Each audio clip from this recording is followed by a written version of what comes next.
Good morning, and thank you everyone for joining us this morning. My name is Jasmine Davis, and I'm the Director of Annual Giving and Donor Relations at Massey Cancer Center. I want to thank you all for joining us today for the virtual Massey Club Innovators Forum. While we miss gathering with you all, we are hopeful that the fall edition of this series can be in person.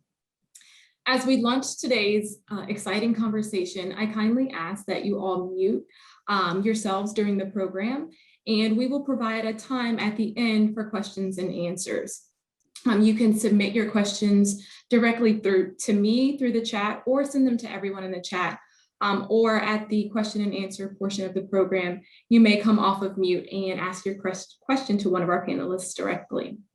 It is now my pleasure to turn this event over to our wonderful and most gracious host, Advisory Board Member Connie Hom.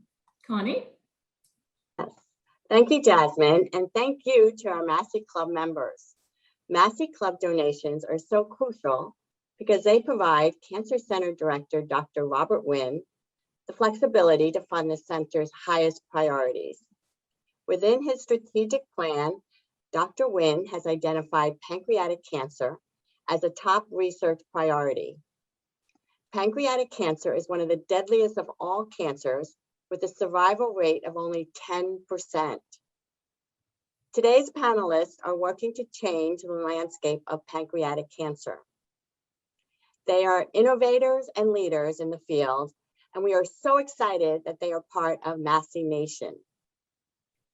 Dr. Pdzi Inhibitor is the Associate Director for the Basic Research and the holder of the Lacey Family Chair in Cancer Research at Massey Cancer Center, as well as a professor in the Department of Pharmacology and Toxicology at the VCU School of Medicine.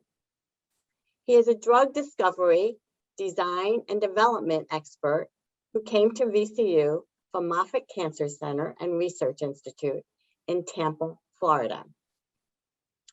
Dr. Jose Trevino is the new chair of the Division of Surgical Oncology at the VCU School of Medicine and a surgeon-in-chief at VCU Massey Cancer Center.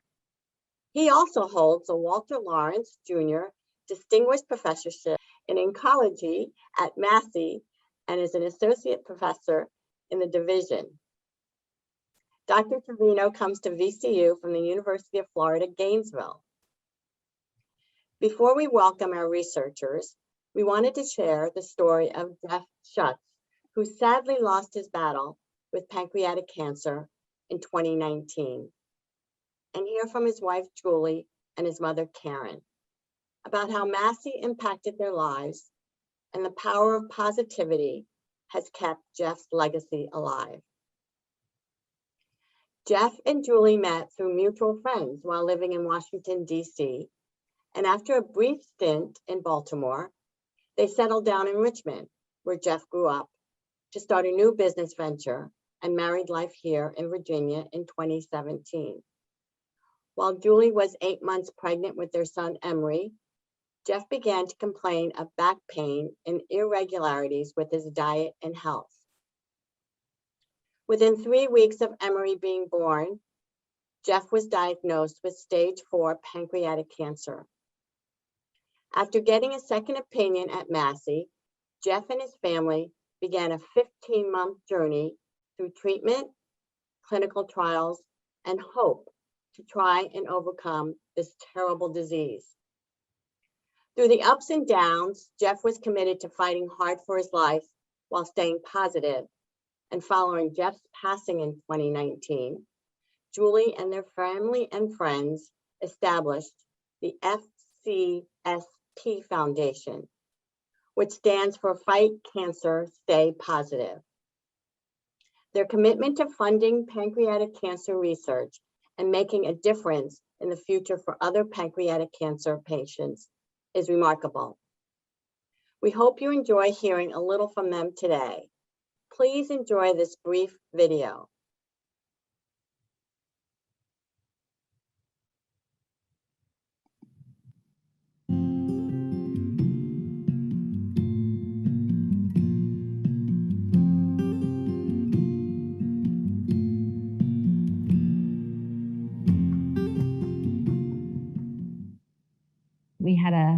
3-week-old, and it was the day after Christmas. And we went to our first appointment where they read the scans. It was not at Massey, but they read the scans and basically said, you've got 6 months to live. You should go ahead and get your affairs in order. So right then we knew that that location was not where we were going to get treated.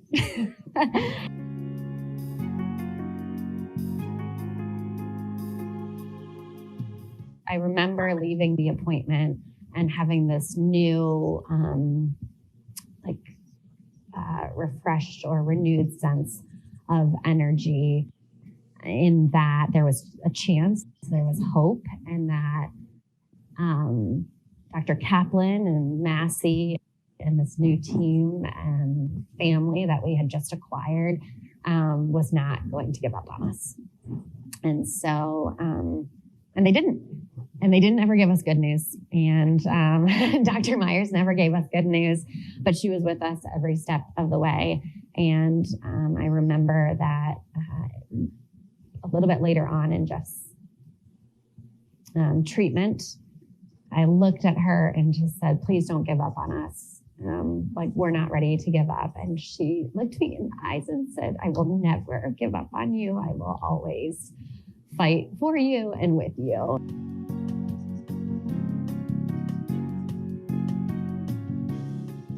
The experience at Massey, which was, it was so good to know that, first of all, Massey was in Richmond. And I knew that this was an NCI designated cancer center. And I knew that I didn't care where we had the first opinion, but we were definitely getting an opinion from Massey. So, and it was the right place. And it was also the reason that we got the most up-to-date treatments, because Massey works with the other NCI designated programs such as Hopkins, where we spent some time. I think the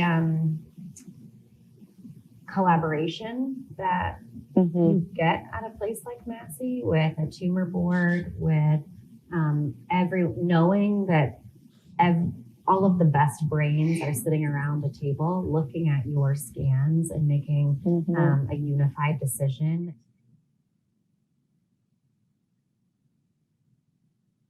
Cancer never won in Jeff's mind, and he never let it win in our house, and he never let it win in our family or with our friends, and he never let it stop him. So he always stayed positive. He rarely missed a day of work. We went on a ski trip. He skied down Black Diamonds in between having the most aggressive chemotherapy on the market. He was an amazing dad. He was an amazing husband and son and family member. And he did what was important to him, which was to live life. And he did. And he did not take a moment for granted.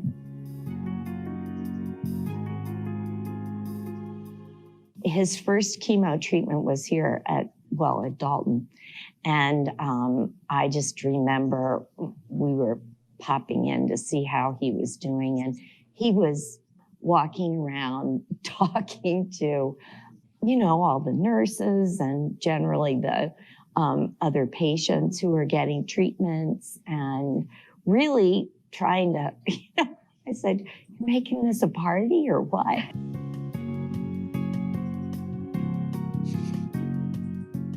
Pancreatic cancer is the least funded major cancer in this country.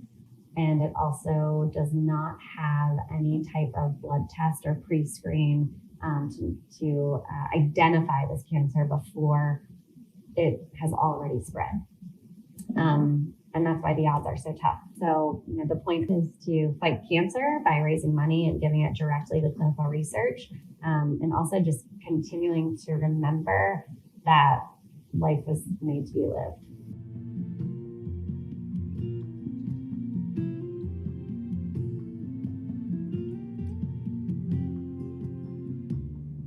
But it means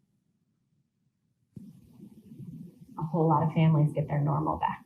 I Mm. never get to be normal again. I never get to have any type of normal situation ever again. I never get to make any type of normal decision that isn't impacted by Jeff not being here anymore. And I've met too many families at this point that Right. have also lost their normal. And, it means lazy Saturdays. It means a life without cancer is getting the opportunity to fight about who takes out the garbage. It's leisurely checking off your bucket list instead of rushing to get everything done because time's running out. It means dad's coming to soccer practice.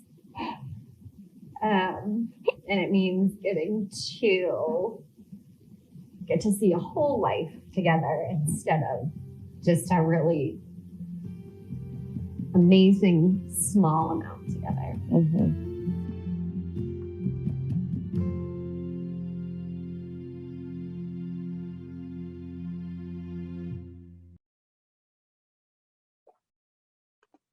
Wow. Thank you, Julie and Karen, for sharing your beautiful and inspiring story. We will have an opportunity to ask Julie and Karen, each of them, questions toward the end of the program. Now we want to introduce Dr. Syed Seppi and Dr. Jose Trevino to share with us the great work they are doing in the area of pancreatic cancer. So Dr. Seppi, can you share a brief overview of your research? Good morning, everyone. And wow, that really touched me. That was the first time that I actually saw that video. So first, let me start by thanking Julie, Karen, and all Jeff's family and friends for their hard work on keeping Jeff's dream alive through FCSB. That really was a great video, and thank you for sharing. I also want to thank all of you for your hard work and support to the Massey Cancer Center mission. We really appreciate it. I'm humbled and actually grateful for the opportunity to share with you our innovative work on combating this horrible disease, pancreatic cancer. So because of the limited amount of time, I'm just going to summarize quickly a couple of very important findings, and then we'll have an opportunity during the question and answer session to answer your questions if you have any. So really, when I think about my research, most important thing to do when you're trying to find a cure for a cancer is to understand how a normal cell in our body becomes cancerous. The reason that is extremely important is that it arms you with knowledge for finding new avenues to design drugs and novel approaches. If you don't know how a normal cell becomes cancerous, you won't be able to really design drugs. So that would be, in general, if you want to define what I do, is two steps. One is understanding how normal cells become cancerous, and then from that knowledge, design drugs. Now, my research has been particularly focused on a very vicious protein called KRAS. So if there's any one thing you should remember from what I'm about to tell you is this protein KRAS, because KRAS is a protein normally is good for us, for our body, but when it gets mutated, meaning when it's different throughout our life, it could get mutated for many reasons. It causes cancer. And unfortunately, in pancreatic cancer, 90% plus of the patients with pancreatic cancer have this protein in their tumors. So it's very important to understand how this protein works so we can really disable it. So my research really is multi-pronged. I take different approaches to tackle this protein. And first, as I said earlier, we want to understand the biology of this protein. Next, we want to do chemistry to design drugs. That's how you make drugs, is through chemistry. So biology first, to understand how how it causes cancer. Then you design a drug to disable it through chemistry. Then there's another discipline called pharmacology where you test this drug to make sure it's safe and efficacious in animals before the FDA will let you try it. And that's the last part, is clinical trials. That's what I do. I do biology, chemistry, pharmacology, and clinical trials.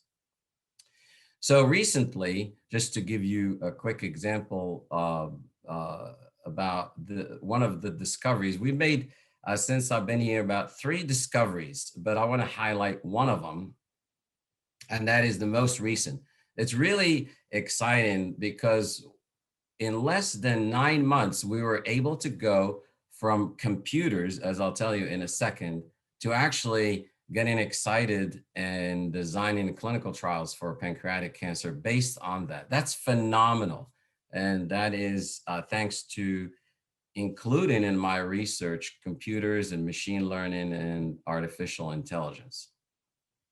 And so really what we've done essentially is used computers to analyze large sets of data from hundreds of pancreatic cancer patients with one goal, and that is to really identify a blueprint for pancreatic cancer tumors that are caused by this vicious protein called KRAS. And we were able to do that within this 9-month period. And this blueprint allows us to do 3 things that are very important. One is we can diagnose which pancreatic tumors are driven, caused, addicted to this vicious protein called KRAS. So that's the first thing that was not possible before today, and meaning before this discovery. So now we can have a doctor take a piece of the tumor and know if that tumor is driven, addicted by KRAS. Why is that important? That's important for diagnosis because unless we know it's driven and addicted and caused by KRAS, then our drugs won't work against, that we design against KRAS, won't work against those tumors. Number 2, what this blueprint gives us is the ability to predict the prognosis. What we found is this blueprint actually shows that patients with tumors that have this blueprint that we discovered die much earlier of pancreatic cancer than others, which even makes it more important for us to find drugs. And that's the third thing that this blueprint, this signature could give us, is we are able to predict which patients are more likely to respond to these drugs that are really targeting the KRAS cancer-causing protein. So this is an extremely important discovery. This discovery, we took that computer knowledge and now we took it to the laboratory, to my laboratory, and shows that actually what we were finding by computers is really working. And the results were so exciting that our clinicians here at the Massey Cancer Center, clinicians such as Jennifer Myers, who is actually mentioned earlier, Andrew Paklapovic, Jose Trevino, who's with us today, and Steve Grant are all excited about starting a clinical trial. I put the concept and the design together, shared it with our clinicians, and now they're working on it to really try to start accruing pancreatic cancer patients very soon. And Jennifer Meyer actually will be the principal investigator of that clinical trial. So I will stop there, but that is really, we are truly excited, and all that work was done here at VCU. So we are very proud of our discovery, and a little later I'll talk to you more about other discoveries. So, but that was my longest answer, Connie, so don't worry. Thank you, Dr. Sapti. So Dr. Trevino, can you discuss your new position and role at Massey? Well, thank you very much. And again, very incredible story by Julie and on Jeff. I thought that was, I don't think there was a dry eye in the entire crowd, including myself. You know, it's heart-wrenching because as a clinician, you know, to some degree, I'm in the front lines of that. And so I really feel for everybody there, and congratulations to everybody here who's done a remarkable job in helping this, and hopefully will continue to work with us to really try to make an impact on this disease. In terms of my new position here, so I was hired to be the chair of the Division of Surgical Oncology. and also the surgeon in chief for Massey. And the overall goal is to really push the division into a real strong, continue to push into a really strong research and clinical division. And so under the guidance of Dr. Baer, who's done a remarkable job, and as the prior chair, as well as Dr. Lawrence, who's I have the professorship named under, they've done a great job in really helping promote the division to where it was. And I have the honor of taking that role and continue to move it forward. So what I want from this division is based on 3 different prongs. One is on the research end, is where we're going to work very closely with Massey, along with Dr. Septi, as well as other investigators at Massey, to really align our efforts. As you'll probably hear a little bit later on my research, I really believe that the future of research, including pancreatic cancer, is more on the personalized end. I think we've really looked at patients as a whole in general, and to some degree, we're all special. God made us all a bit special, and so we have to take note of that. And I think that with the alignment of my division, as well as with Massey and other great researchers, we're really going to start looking at the ways we can personalize our medicine based upon our own tumors. It's know your tumor, and it's something that a lot of people have picked up, and something that we will do. On the education end, we're going to continue to train the best surgeons in the country and best oncologists, people that are going to go out there and are going to make a really big difference. We're hoping to promote our own faculty members to great things, put them on the podium, to put VCU out there, to put Massey out there, to really show what we're doing here, because I think it's phenomenal. I think it's great. I think we have an incredible faculty, and I think that every one of them deserve a spotlight in not only in Richmond, the state, but also the country and to the world. I mean, we are going to push that envelope. And on the clinical end, we're expanding. You know, one of the main goals that when I became division chair was that I wanted to go out to the community. I wanted to bring in so many people to VCU, to make it easy for people to get into VCU, to really diversify our population much more than what it already is, and to show the community that we're here. There is no ivory tower in Richmond. We stand along everybody else that walks the streets of Richmond, and that we're here to help in any way that we can. And that's my main hope for the clinical side. And so I have a lot of responsibilities as we try to grow, but as we work together and we work in unison, and we decide to do this as a group, we're really going to make the difference and impact all cancers, including pancreatic, which is something that I research a lot. Thank you.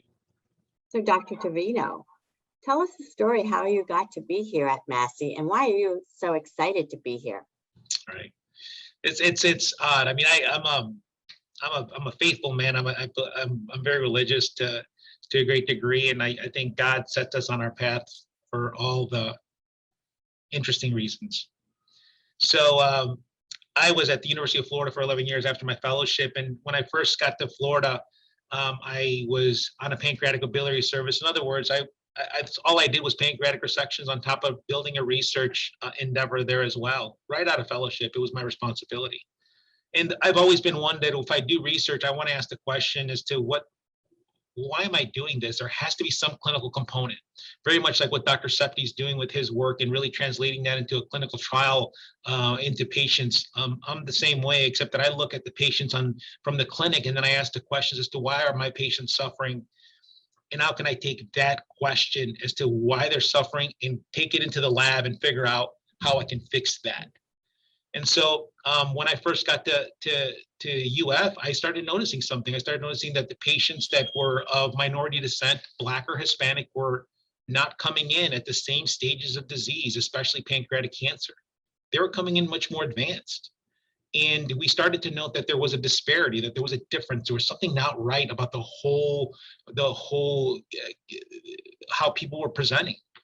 And we knew that there was a disparity in cancer, and in breast cancer and lung cancer, and to some degree prostate cancer and other areas. And so we knew that was there, but nobody had really looked at it in pancreatic. And so a lot of my research was based upon observation and noticing that these things were things we needed to address. And so I started to really build a health disparity angle to the research that we were doing at UF. And as I started to grow and started to build myself, I started working with great investigators like Dr. Septi, who happened to be at Moffitt at the time in Tampa. And so Dr. Septi and I go back to even when I was a fellow there at Moffitt, because that's where I did my training. And we would talk research, and we just started building this great collaboration since 2012, if I recall correctly. We just maneuvered into really doing some great work from 150 miles away. I was in Gainesville, he was at Tampa, and we went to town. We were writing, we were putting research together, and the excitement was in the air. And even though we were hundreds of miles away, we worked hard in that time. By the way, along that same time frame, I don't know, some of you might or might not know, Dr. Septi might have even met her at the time, but I knew Candace McGuire, who was a fellow with me at Moffitt. She was the breast oncology fellow, and I was a surgical oncology fellow.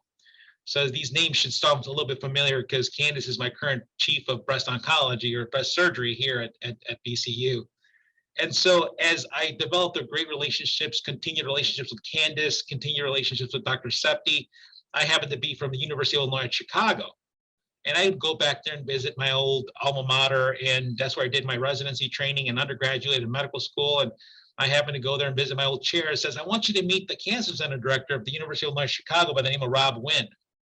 And so I had met Rob Wynn about 6 or 7 years ago at the University of Illinois Chicago, and we had this great dynamic talk about research and health disparities. So those are three names that should sound very familiar to you: Rob Wynn, Saeed Septi, and Candace McGuire. So one day I realized that my good friend Dr. Septi is leaving the state of Florida, and I'm like, how is he going to leave me? We're doing all this great research. We got to continue this business. So I call him up. Where are you going? He's like, I'm leaving. I was like, where are you going? And he says, VCU. And at the time, I was kind of a small Gainesville, surgeon, and I needed to investigate this VCU, Virginia Commonwealth University, which was the Medical College of Virginia. And I started to look into this a little bit more, and lo and behold, the chief of breast oncology was my friend Candace McGuire. So I pick up the phone, called Candace. And I say, hey, Candace, how in the hell did you guys recruit such an incredible investigator like Saeed Septi to VCU? And we started a little conversation. And obviously, Candace, is very candid with me and very open. And she says, but we're looking for a pancreatic surgeon that also does research. And I was like, interesting. And so at that time, I was actually considering leaving UF for a higher position and looking for a more academic growth. And that's the application started. And we went through interviews with Virginia here in the Department of Surgery. But I knew there was a big piece that was missing because at the time you guys did not have a cancer center director. Massey did not have a cancer center director. And so I was a little bit shy because I knew that the cancer center director's vision was going to make the difference for all cancer care in Virginia, especially Richmond. And so I knew that particular individual had to have a vision like mine, where I wanted to cure cancer, I wanted to beat cancer, I wanted to do health disparities work, I wanted to make the difference in the community, I wanted to do everything, along with my good friend Dr. Septi, and building along with Dr. Bear and Dr. Lawrence and the entire division here, and Candace and everybody. And this was just an incredible opportunity, but I needed to know that the lead of all this had to be a person that was gonna push as hard as I would push and fight as hard as I would fight. And one day I happened to Google a VCU Cancer Center director, and Rob Wynn's picture pops up, and I say, done. Give me the piece of paper, I'm gonna sign it, and that was it. And that committed me to being here. And I can't imagine being in a better place. I got a great faculty, I have a great group, I have great collaborators. I have people that are really interested in moving this forward. And I think we're going to make an incredible impact. But I think most of all, and I think the most important thing of all, is that we have an incredible patient population. It's something that I have never seen in all the places I've been in my entire career. And so I've been in Chicago, I've been in Houston, I've been all over, but we have such an enriched population, so amazing. That to study this disease and to study pancreatic cancer here is just going to be it's going to be where we make the difference. And so along with Dr. Septi, my Dr. Wynn, and everybody else that's working along this path, I think that Richmond and VCU and Massey Cancer Center is what's going to be impactful in the literature, in the data, and these are where the clinical trials are going to make the difference in the future. Well, your passion is definitely shining through, Dr. Trevino. So we just heard the Schutz family share Jeff's story. Can you talk about why pancreatic cancer is so difficult to treat? Yeah. So, I think along with the way that Jeff presented, it's sad because we have no way of knowing. A lot of these cases are sporadic. In other words, you didn't do anything wrong. Patients don't do anything wrong because they always come to you and they'll say, what did I do wrong, doctor? I mean, I don't smoke, I don't drink, I don't do anything wrong. I've led a healthy lifestyle. Why did this happen to me? And it's the hardest thing you have to hear because you look at these patients and you wonder, you didn't do anything wrong. It's the nature of how this disease is sometimes. It just starts up. And so again, it was mentioned by Julie earlier, we have no way of tracking it. And unfortunately, very much like Jeff, 80% of our patients that come through the clinic door present with metastatic disease. In other words, on the surgical realm, we cannot cure them at this moment. And so we start to look at, okay, so 80% of patients are given the diagnosis of metastatic disease and they get told those horrible words. There's nothing we can do, go get your affairs in order, which I think is the worst thing you can ever say to anybody. I mean, when you take someone's hope away, you take everything away. And so I'm so glad that Julie and Jeff were able to come here and really hear that there's always hope, right? We don't get to dictate when somebody dies. The only person that dictates our death is God, and I'm not God, and nobody here is God. And so it's really hard to hear that. But it's so difficult when you get those only 20% that can come through the door that offered a potential for resection. In other words, to be able to get this tumor out and potentially give you a chance for a cure. And it's so difficult to treat because we believe, and I think anybody who studies this disease as often as I do, understand that this disease on presentation is some of the time already systemic. In other words, as they say, the cat's out of the bag, and therefore you have to have the best therapy. And you cannot just go alone on the surgeon's end. I can't be the only person working in treating a patient with pancreatic cancer. That makes no sense. It has to be everybody. It has to be a radiation oncologist, medical oncologist, nutritionist, physical therapist, surgeon, nurse practitioners, nurse navigators. Everybody works as an incredible team. And I think that Jeff saw that here, and I think that was amazing that he was able to get a family of multidisciplinary doctors that were so interested in his care. And so as you think about why is this difficult, it's already a bad disease to begin with, even for those that get resected. It's an incredibly hard tumor to penetrate. It thinks more, it acts in its own way. It actually moves through your body and changes along with the therapies. And therefore the work, as has been stated over and over again by me, by Dr. Septi and others, is incredibly important because we get to target those areas. We get to target the susceptibilities, the areas that the cancer is the weakest. And so hard to treat because it's not easily detected on presentation. Most patients don't present with a potentially curable disease. And then the disease is really smart and it's a fortress. It doesn't want to be killed. It wants to live and it wants to kill.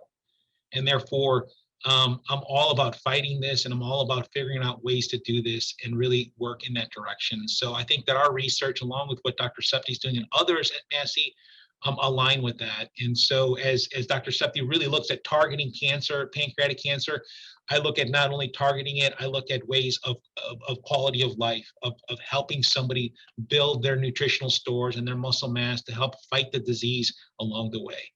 And so hard disease to manage, but I think it's absolutely critical that we give the fight. And I think that Dr. Meyer said it best and Julie said it best. We don't give up. We never give up. Even in the end, we don't give up. So thank you. Thank you, Dr. Trevino. Dr. Septi, you mentioned AI before. Can you speak to the innovative research that's happening in your lab related to pancreatic cancer and how you and Dr. Trevino will be working together with other Massey members?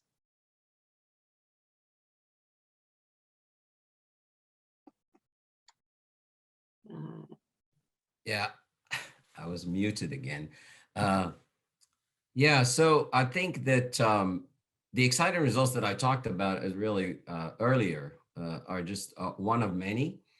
And I think the thing that is really exciting about being here, and Dr. Trevino alluded to that several times, is that there's teamwork that goes on to this. So in addition to my role as a researcher in my own lab, I also have another hat here to direct basic research at the Massey Cancer Center. And with that comes this great opportunity to translate things that we discover in the laboratory bench to the patient bedside.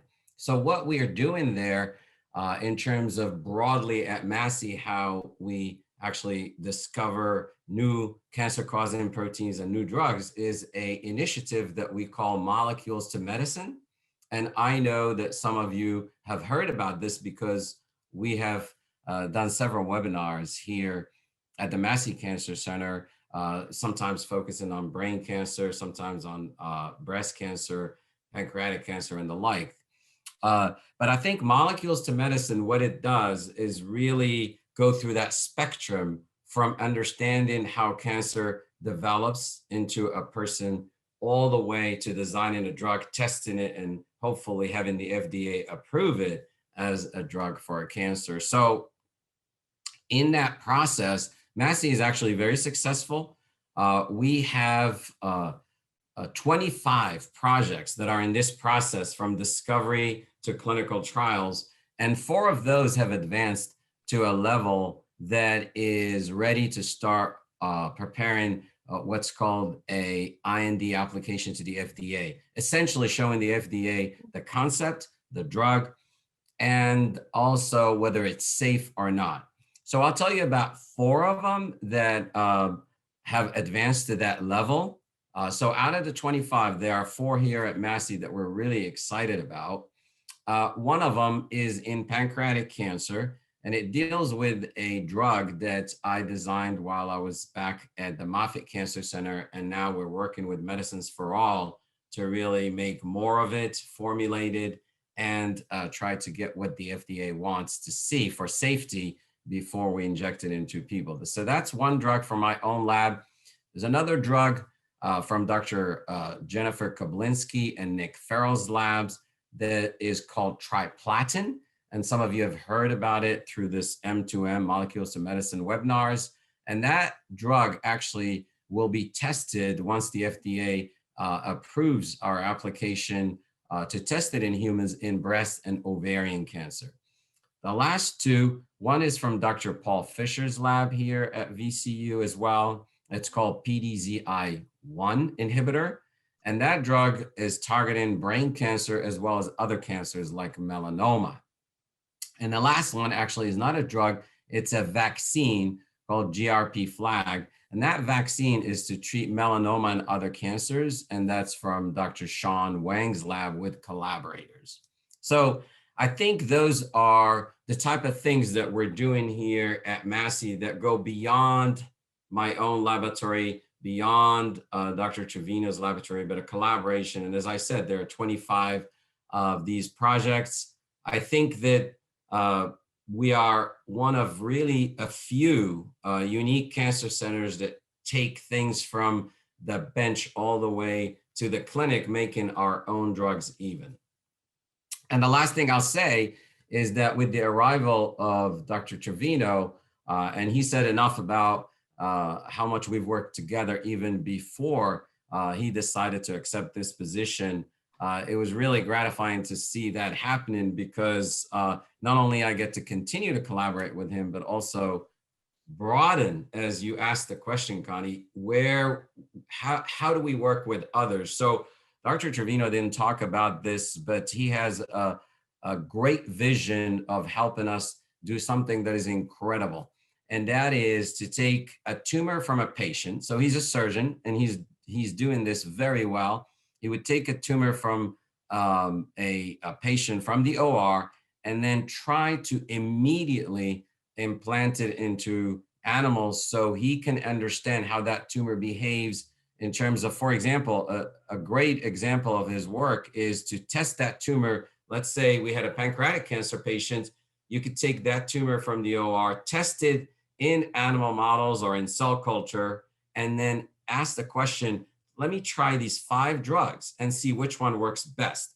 And immediately within a couple of weeks, you would know which works best for that patient so that you can treat the right patient with the right drugs, so to speak. So we have this big vision for the Massey Cancer Center led by Dr. Trevino and Dr. Jennifer Koblinski to really develop patient-derived xenografts, as we call them, or patient-derived organoids that really recapitulate the tumor in a patient, and a lot of work can be done. So not only is this done in pancreatic cancer, but the goal is to do it in lung cancer. We're already doing it with Jennifer Koblinski in breast and ovarian cancer, and we will continue to expand this because it helps us decide on what drugs to treat what patients with.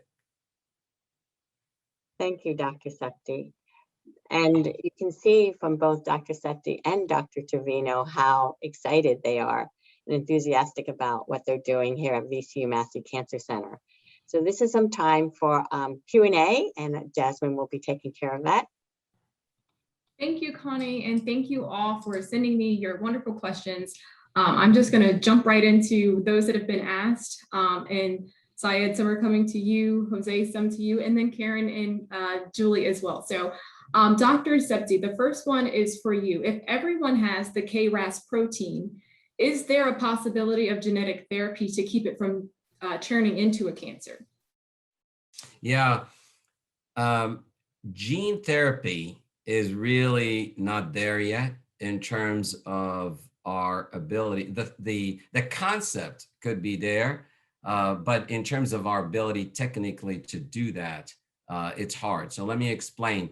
We do have, most of you probably heard of a word CRISPR, which really is a way, in layman's terms, that's these are like scissors that one can cut out, literally cut out a gene out of our genome.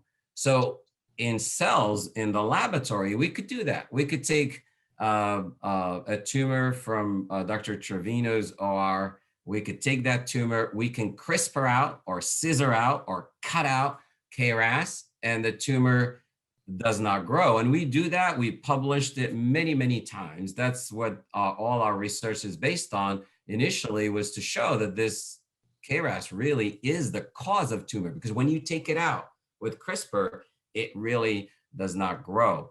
Unfortunately, for us to do that kind of work in patients, you would have to have a way to do it only in the tumor, but not all over the body. And we don't yet know how to do that, but the future will eventually, at some point, we're going to be able to understand how to deliver those things specifically to tumors and not to normal cells, because you don't want to delete that KRAS, which is not mutated, which is not causing cancer, which is essential for our bodies from other parts of our bodies. So gene therapy has been on the horizon for a long time, but we have the concepts, we can do it in the laboratory. We don't have a way of delivering that gene therapy, but it's coming very close. We just need to do more research. Thank you, Dr. Sethi. Dr. Trevino, the next question is for you. 10% of pancreatic patients survive. Does that mean they live cancer-free the remainder of their lives, or does that mean that they just lived for a few years once they were diagnosed? Yeah, I mean, I think that's a great question. And so when they give you percentages like that, it's typically a 5-year survival rate. I can tell you that I've done this long enough to see patients live beyond 5 years and then develop a recurrence at 7 years. And it's interesting because when they do develop that recurrence, a lot of the literature and a lot of our clinical care gets a little bit cloudy. We don't really know what to do with that at that time. I think here at VCU and Massey, what we're going to start pushing for is that those patients that can go out 5-10 years and develop one solitary liver met, we're going to go outside the standard of care and we're going to cut that piece of tumor out. It's the way that we have to push the knowledge that we have. and really start maneuvering into newer areas. And like I said earlier, this is where I want Massey and VCU to be. I want us to be at the forefront of changing the way we manage this disease, to be aggressive in the patients we can, and to be really, really aggressive in the patients that will allow it. And that's how we're going to know. And I'm a big believer in biology, and big believer that who we are really kind of dictates our care and dictates how we respond to it. And so that 10% is only a 5-year number, unfortunately. But if we can get you beyond 5 years, we'll give you another 5, and we'll give you another 10, and I'll give you another 20, and until God says. So that's the answer to that one. Thank you. Thank you, Dr. Trevino. Dr. Septi, I wanted to come back to you just quickly. We are joined here today by members of the Massey Club, which is our leadership annual giving society for donors who give $1,000 or more to the unrestricted work at Massey Cancer Center. How does philanthropy like that impact this type of research and you guys' work and research?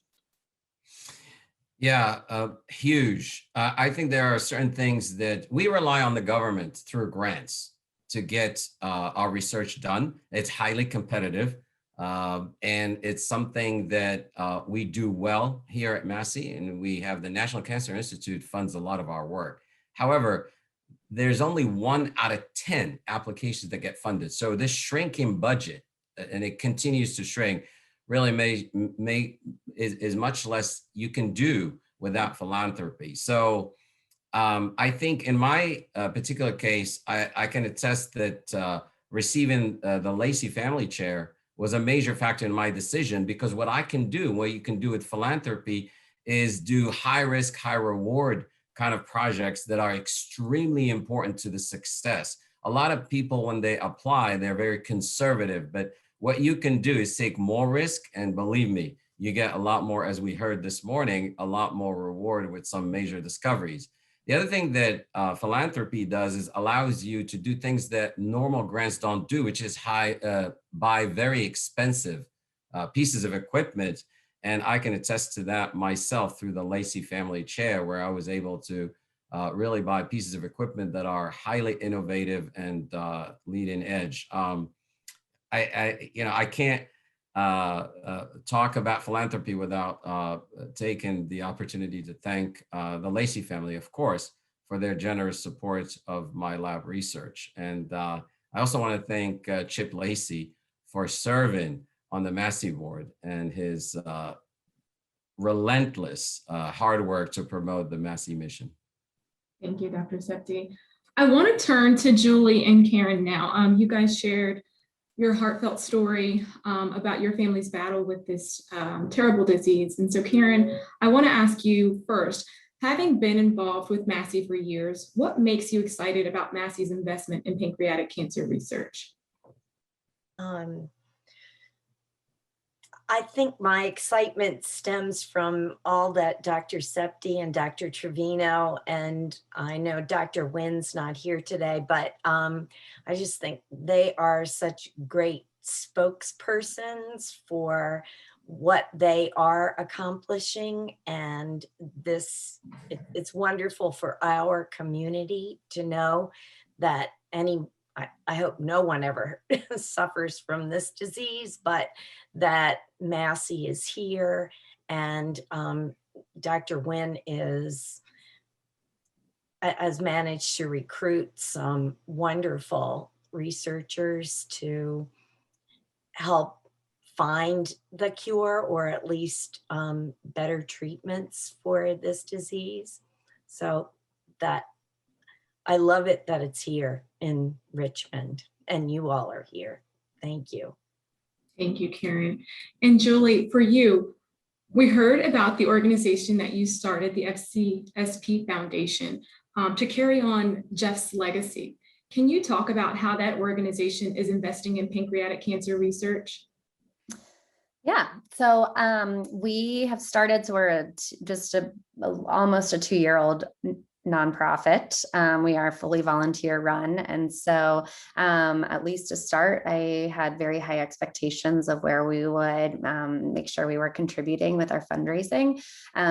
We as a family were introduced to the Lustgarten Foundation, which is one of the organizations that we donate our money raised to, and then also to Massey, because obviously Massey is our home.